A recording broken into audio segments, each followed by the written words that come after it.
All right, let's look at lesson number 23.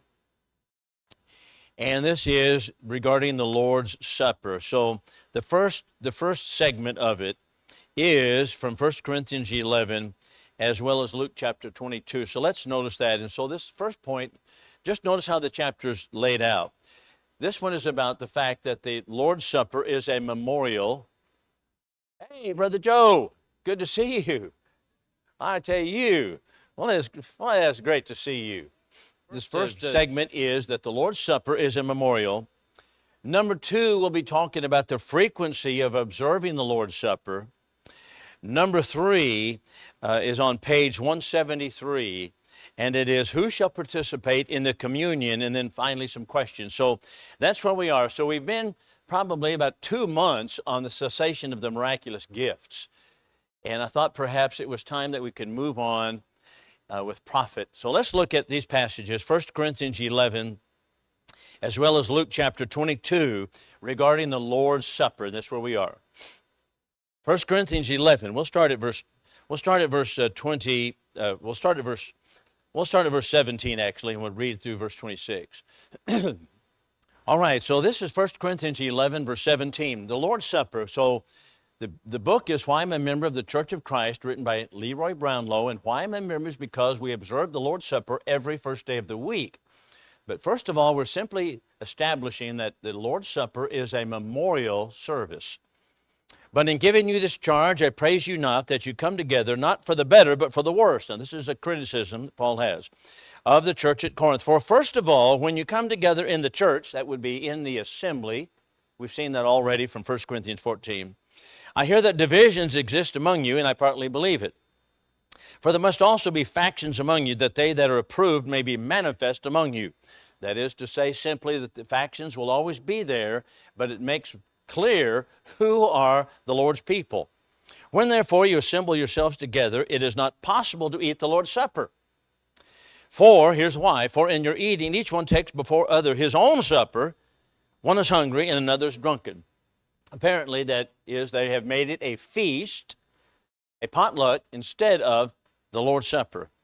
What, have you not houses to eat and drink in, or despise ye the church of God, and put to shame them that have not? What shall I say to you? Shall I praise you? In this I praise you not.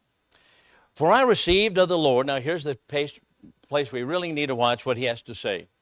For I received of the Lord that which also I delivered unto you, that the Lord Jesus, in the night in which he was betrayed, took bread. And when he had given thanks, he brake it, and said, This is my body, which is for you. This do in remembrance of me. In like manner also the cup after supper, saying, This cup is the new covenant in my blood. This do as often as you drink it in remembrance of me. For as often as you eat this bread and drink this cup, you proclaim the Lord's death till he come. I didn't want to spend time necessarily on the problems that were assaulting the church at Corinth, because there were many of them, and one of them was, of course, that they had turned the Lord's Supper into a regular feast. And so they had some that were eating and some that were not eating, and they had turned it into actually what I say simply a potluck. But that is not the purpose of the Lord's Supper. This is not, once again, to say that we cannot have potlucks, but it is to say that the worship assembly is not the place for it. So he tells us, what is the worship assembly for? All right, so when you come together in the church, that is in the assembly, what are we to do?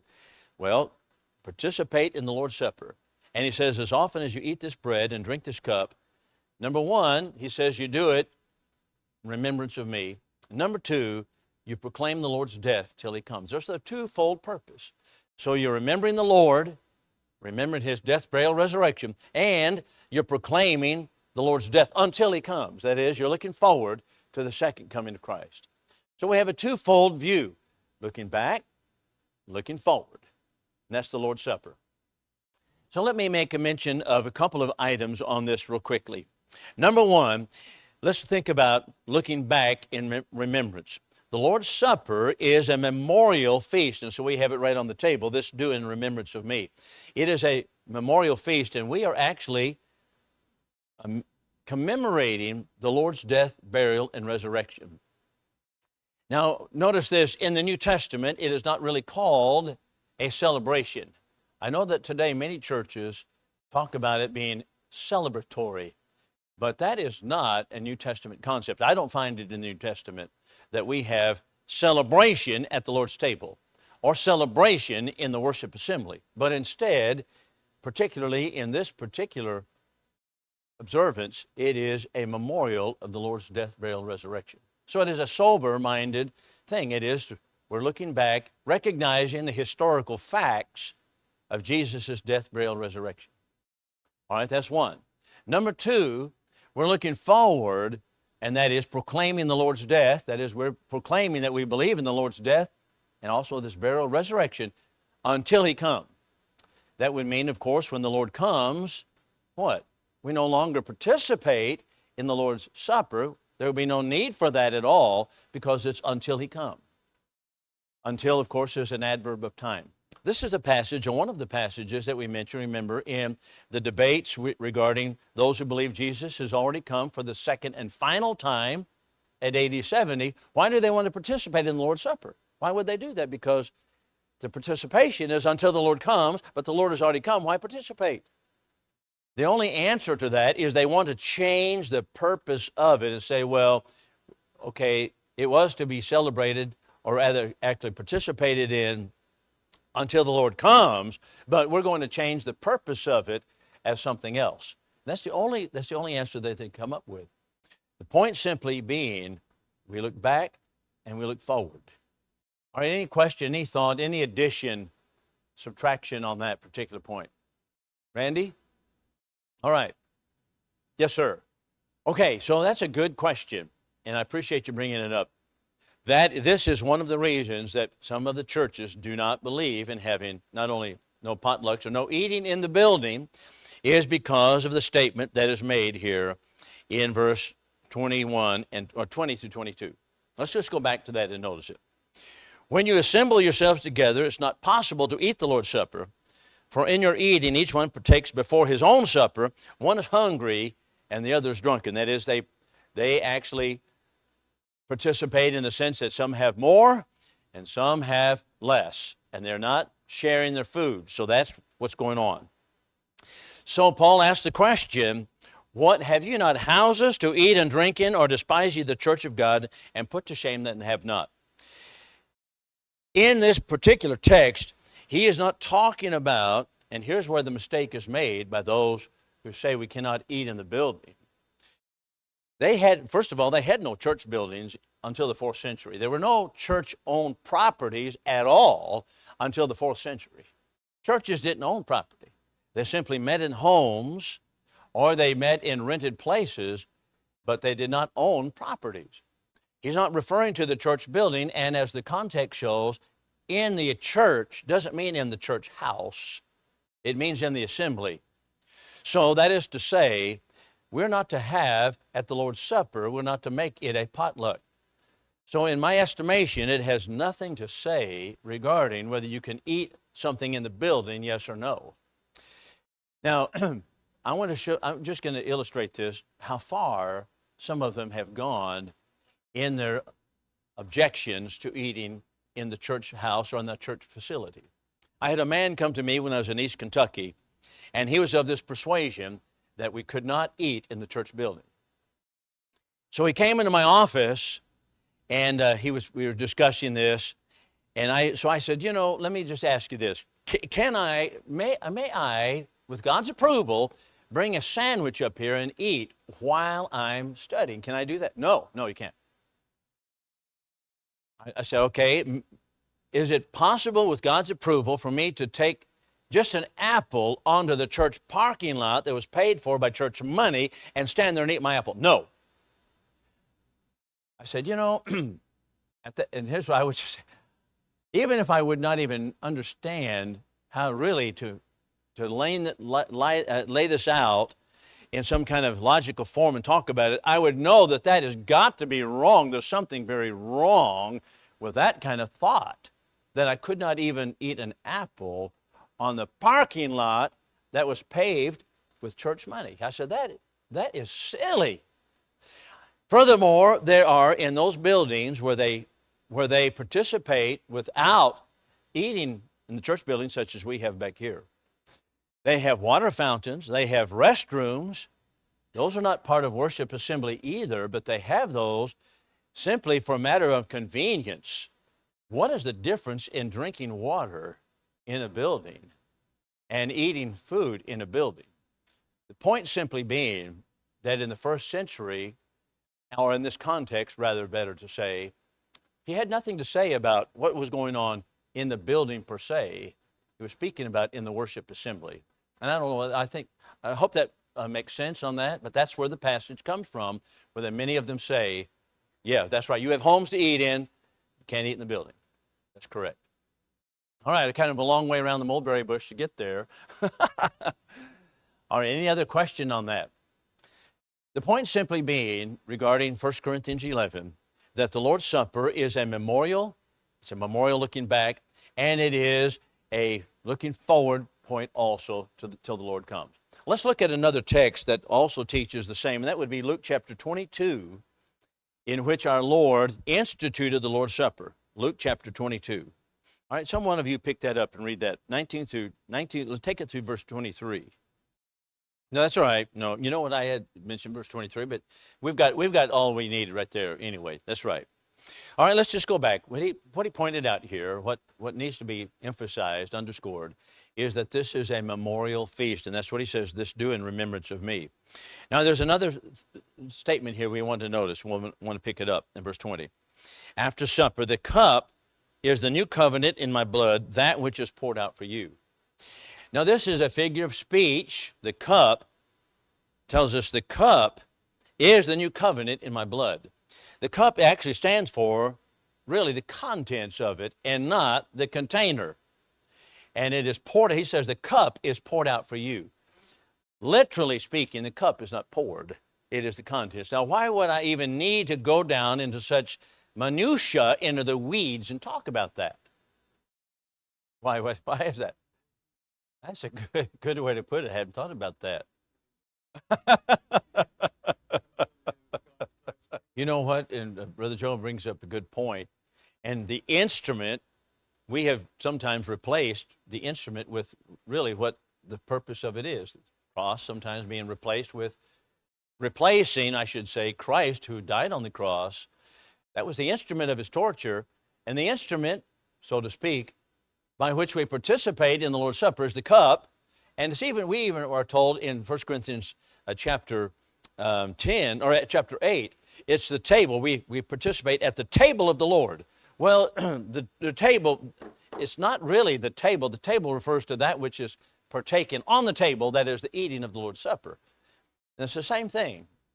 So I remember one of my classes was with Jimmy Allen in Harding University, and he said, look, he said, I tell you what, if some congregations, if they're getting so big any longer, he said they'd have to have a water wagon to do a 1 cup. He said, but I tell you one thing, I'm going to sit on the front row. I'm going to be the first one to drink of it. He said, I am not going to be on the back row waiting for everybody who's chewing tobacco and spitting and then drinking out of it and me drink after them. I'm not going to do that.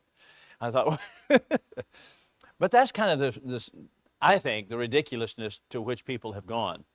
I remember several years ago, I had a study with some of one of those preachers in town here, and he worshiped. I think it's out by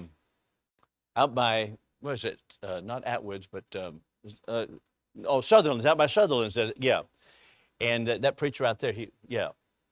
Anyway, the point is, he was all about authority, talking about authority. So we agree on all that, but we got down to this particular point, and he insisted that we have to have one container. I said, I'll tell you what, let's do.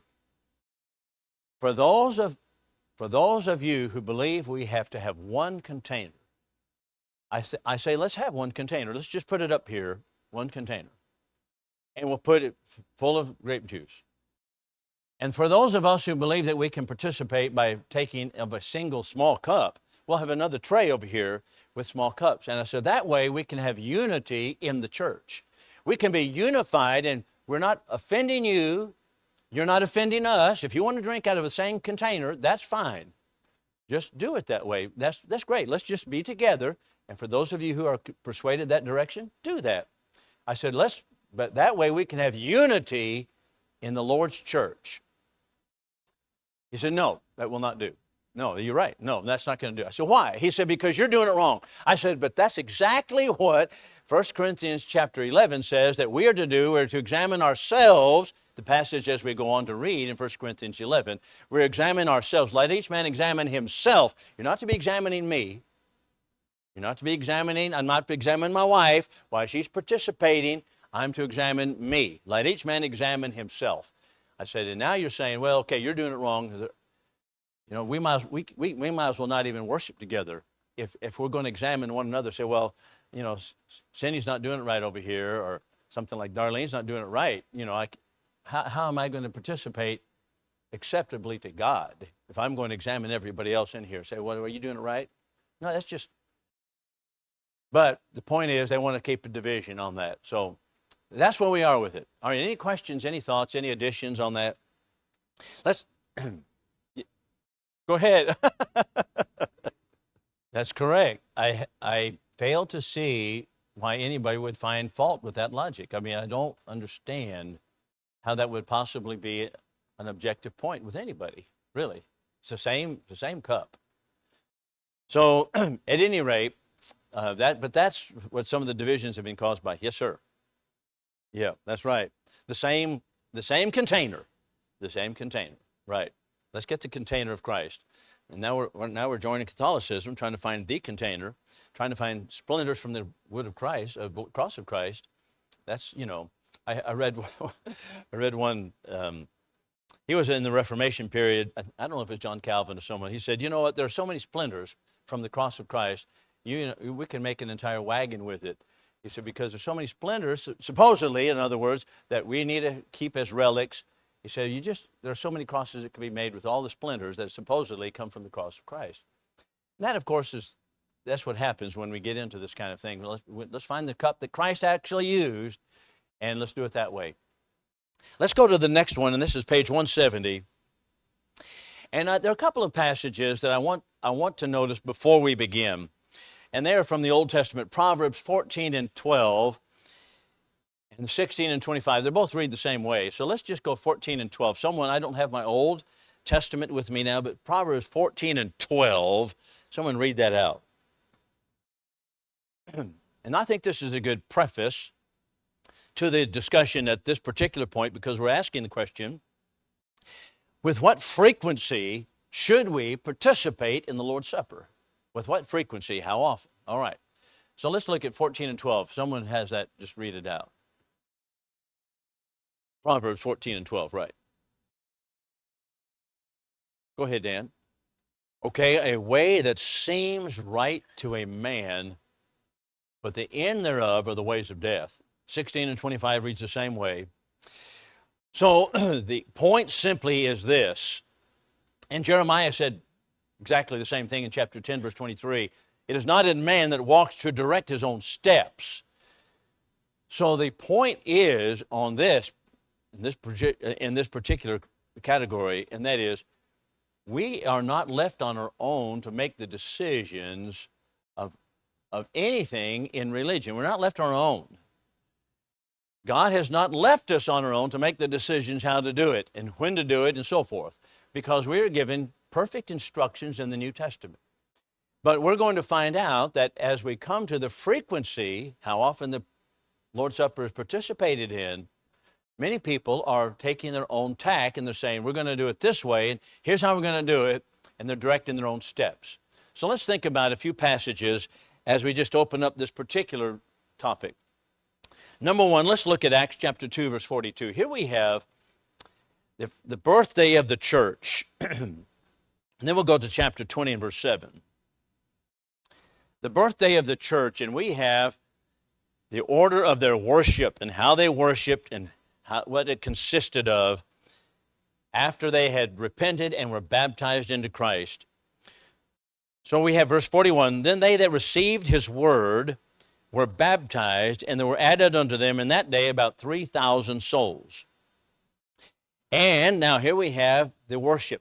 They continued steadfastly in the apostles' doctrine or teaching, and their fellowship, and in the breaking of bread and of prayers. All right, so we have several items here that are mentioned as part of the worship assembly. So let's notice what they are. Number one, the apostles' doctrine. Ours is to stay in the apostles' teaching. Apostolic teaching. What is the apostolic teaching? There's no way to make a determination as to that except by what does the book say? What do the apostles say? Staying in the apostolic teaching.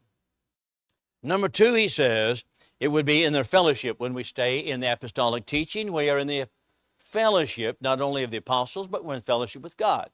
So we have in 1 John chapter 1 and 7, if we walk in the light, as he is in the light, we have fellowship one with another, me with God. The blood of Christ cleanses us, that is, continues to clean us from all sin, and we are now in fellowship with him. So if we have fellowship with him, and we say we have fellowship with him, but walk in darkness, the next verse says, we lie and do not the truth. John's pretty plain spoken. But if we walk in the light, as he is in the light, we have fellowship one with another. So there we have apostolic fellowship, fellowship with the Father. Next, he tells us, in the breaking of bread. What is the breaking of bread? This is, once again, a figure of speech referring to participating in the Lord's Supper. For example, if you go back to, or over to, Acts chapter 20 and verse 7, you'll notice we have the same type of speech that is mentioned here, referring to the Lord's Supper, talking about the breaking of bread. Upon the first day of the week, when we were gathered together to break bread, Paul discoursed with them, intending to depart on the morrow, prolonged the speech into midnight. So breaking bread, referred to here as, and by the way, it's not simply breaking bread, it is said to be the, Acts chapter 2 now, the breaking of bread. That is, the particular assembly in which you're breaking bread. We have that also in other texts as well, the breaking of bread, referring to the Lord's Supper. So we have a continual participation, apostles' doctrine, fellowship, breaking of bread, and number 4, prayer. Prayer. All right, there are 4 things regarding worship right there. Let's think about one more, and that would be, of course, singing. This is not about singing and why we don't use instrumental music, but we have that in Ephesians 5:19, Colossians 3:16. We have the music in which we're to participate in the worship assembly. So now those are the acts of worship. That's all we find in the New Testament. That's all we have. So what do we have regarding the Lord's Supper? Do we have the frequency with which the Lord's Supper is participated in this particular text? Well, no, we don't. We don't have, every first day of the week. So how are we to glean that particular point? How do we understand that particular point? Well, let's go to other texts. One of them is Acts chapter 27, the passage we just read. And that is, Paul stayed there, and it was on the first day of the week, they participated in the Lord's Supper. It's very simple that every week has a first day, and therefore we have Paul participated with them on the first day of the week, the Lord's Supper. Upon the first day of the week, when we were gathered together to break bread. The implication is very simple, and that is that upon the first day of every week, they participated in partaking of the Lord's Supper. Let's add one more text to that, and that would be 1 Corinthians chapter 16, verses 1 and 2. Now this one I find to be very interesting because we have the assembly spoken of again. And this time he's not talking about the Lord's Supper, he's speaking about financial contribution. And Paul is collecting money for the saints, the poor among the saints at Jerusalem, remember, Romans chapter 15.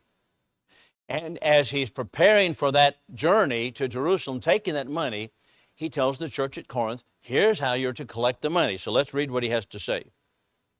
Concerning the collection for the saints, as I gave order to the churches of Galatia, so also do you. Upon the first day of the week, let each one of you lay by him in store, as he may prosper, that no collections be made when I come. On the first day of the week. Isn't it interesting that those who question whether we can have the Lord's Supper on the first day of every week will never bypass taking up, collecting money on the first day of every week? And the passage they utilize is this one, 1 Corinthians chapter 16, verse 2. First day of the week, collect the money. Well, we know that every week has a first day, so every time they assemble, the whole bottom line is the cumulative evidence of all of these texts is every time they assembled together, they collected money, they participated in the Lord's Supper. Now let's look at one more text, and this one's an Old Testament text. I believe it's in Exodus chapter 20. Let's see if this is I think it's verse 7. Yes, and verse 7, Exodus 20 and verse 7. I'll let someone read that out. It's in our book here, but Exodus 20 and 7 has a real good statement here that we need to think about. Are you there, Nita Bill? Okay, read it out. You remember the Sabbath day, keep it holy. Yeah, remember the Sabbath day to keep it holy. Isn't it interesting that Moses did not feel it necessary, and God through Moses did not feel it necessary to say, by the way, every single week has a Sabbath day and you're to do it every Sabbath day. The statement is very plain and simple and straightforward. Remember the Sabbath day to keep it holy. Every Sabbath day they kept holy. And even though the statement did not read, remember every Sabbath day keep it holy, that's exactly what the statement intended to imply. So exactly it is regarding the Lord's Supper. And that is on the first day of the week, Acts 20 and 7, 1 Corinthians 16, we gather around and we participate in the Lord's Supper. Now, one other point we need to make, and that is those churches, which are very frequent around us, denominations, they all participate in the Lord's Supper, but how often do they do it? Once a month? Once a quarter? Once a year?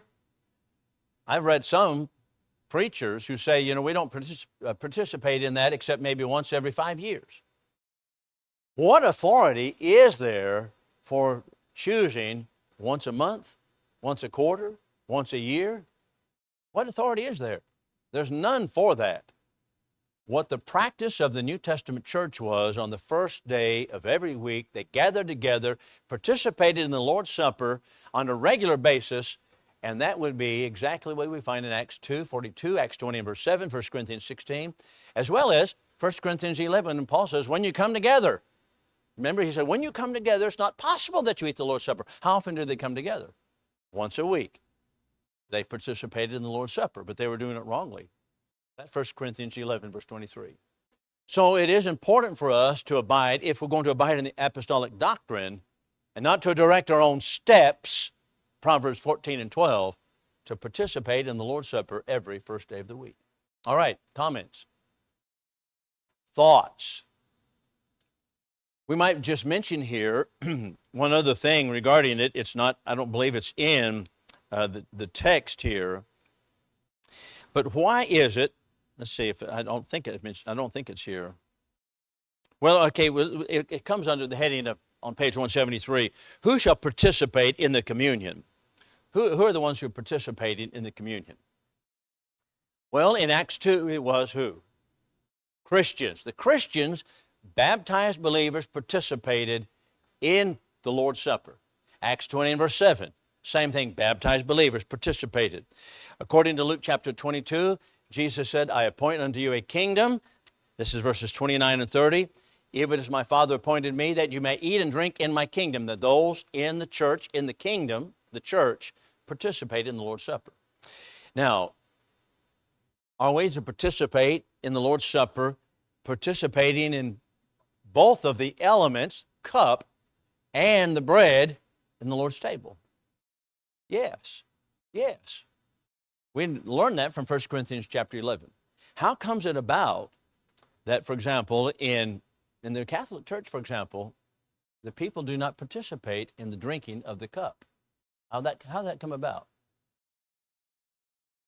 And, as far as I know, they still do this. You might correct me if I'm wrong, but you have to go down to the front, and the priest actually puts the bread on your tongue. You don't pass the plate around and take it, and they don't give you the cup. Now, how is that the case? Well, there's several things here that need to be mentioned, and only to set it aside as not New Testament, so that we can be aware of what the New Testament actually teaches on the Lord's Supper. Number one, through the centuries, the doctrine came about of transubstantiation, and that is to say that the elements actually changed into the literal flesh, that is bread, there's the bread on the Lord's table, changed into the literal flesh, and the fruit of the vine changed into the literal blood of Christ, and that's called transubstantiation. And that doctrine came about centuries after New Testament Christianity. As a matter of fact, someone wrote me the other day after one of the radio programs I had and asked me about this question. I said, he said, what was the early practice? Well, the early practice was very simple. As a matter of fact, there was a bishop of Rome in the 4th century named Galatius. He said, these emblems on the Lord's table are just that, emblems only. They are representative. They're not literally flesh and blood. He made that statement so bold. But it came to pass in centuries later that it became the doctrine of transubstantiation, that is, literal flesh and literal blood. And the idea of Mass is the re-sacrifice of Christ every single time that Mass is offered. So they say a miracle takes place and Mass is the re-sacrifice of Christ. That's why the assembly here is not Mass. We're not re-sacrificing Christ. He has been sacrificed once for all, Hebrews chapter 9, verse 26. So what happened? Well, since the elements literally are flesh and blood, and to forestall or to protect that no one would spill any of the blood, literal blood of Christ, the priests are the ones that partake of the cup, and they actually put the bread on your tongue. I had a professor say to me, he said he would do it this way. He said he would talk to his Roman Catholic friends, and he said, what are the elements? What are they? And so that's literal flesh and blood. He said, okay, it looks like bread, tastes like bread. If we analyze it chemically, it would still be bread, but no, it's literal flesh. So that's why we have a different practice in some churches today. But if we come back to the New Testament and just note what does the New Testament teach, we have everybody participating. So that is why some churches don't allow the participants to participate in both of the elements. That's why they don't do it. Yes, ma'am.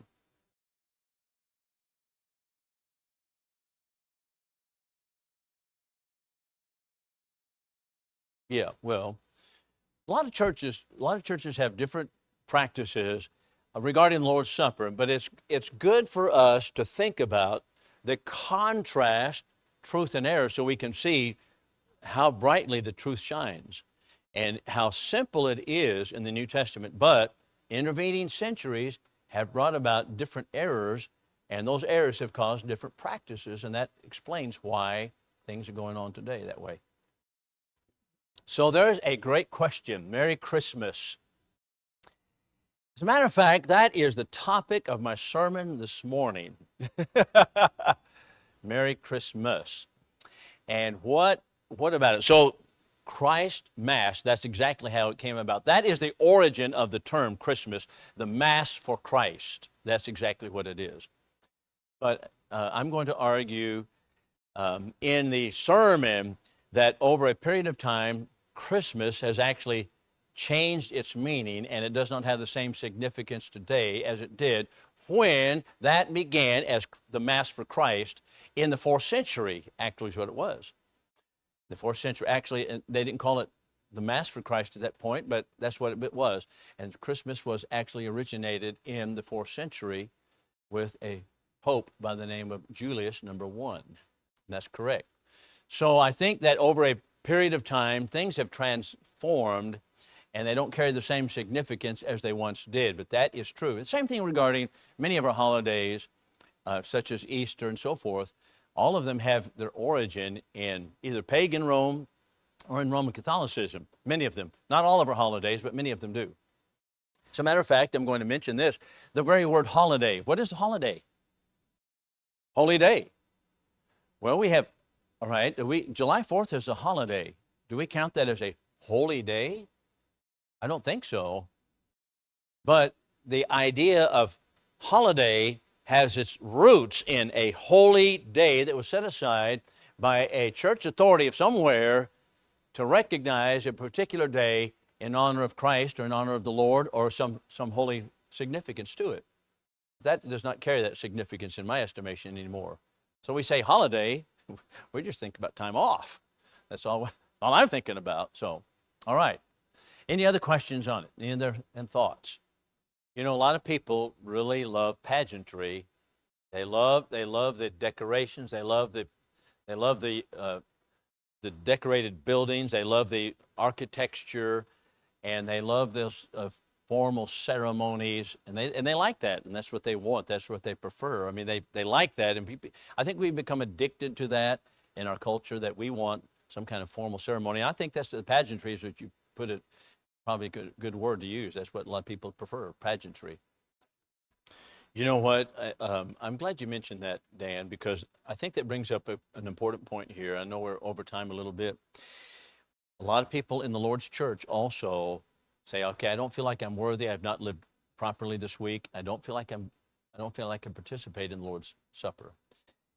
But there's no text in the New Testament that tells us that is the way we need to approach it.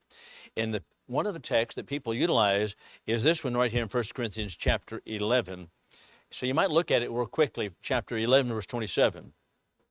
1 Corinthians 11 and verse 27.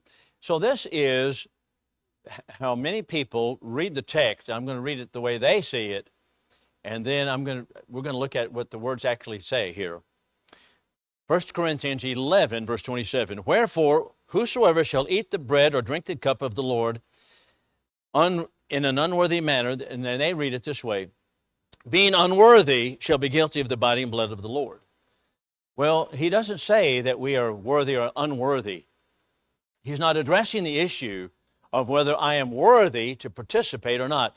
I suppose in the ultimate end, none of us are worthy, really, but what he is talking about is, and I think in the King James it has unworthily. Is that right? Anybody have a King James in here? What does it say in verse 27? Unworthily? Unworthily. And so the ASV translates it in an unworthy manner. That is to say, he's talking about how we participate in the Lord's Supper and not whether we are looking at ourselves and saying, I'm not worthy. That's the idea of 1 Corinthians 11:27. And I think a lot of people have really derailed ourselves on that by saying, well, I did some things this week and I don't think I should participate in the Lord's Supper. Well, he's not addressing that, but that is very common, and I think that's one text that people think really refers to whether I'm worthy or not, but really it's whether I participate worthily or not. And I think that's the point, and that is that I am to do it in remembrance of, and that is the worthy manner in which I should do it. Right. That's right. That's correct. All right. We've gone over time, so I'll just give you back 5 minutes maybe at the worship service, huh? Thank you for your participation.